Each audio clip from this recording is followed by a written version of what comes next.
الانتريه بيغرق. كهف التربية. النباتات كانت هتموت من العطش يا جماعة. أنا قررت أعمل لهم بحيرة صناعية هنا في البلكونة عشان يشربوا براحتهم.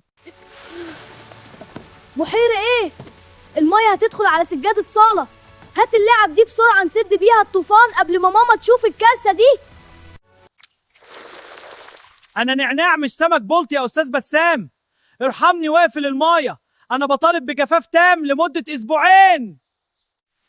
الانتريه بيغرق يا بسام. قسما بالله لو نقطة طين لمست السجادة دي لأعملك انت والخرطوم ده شربه على الغدا.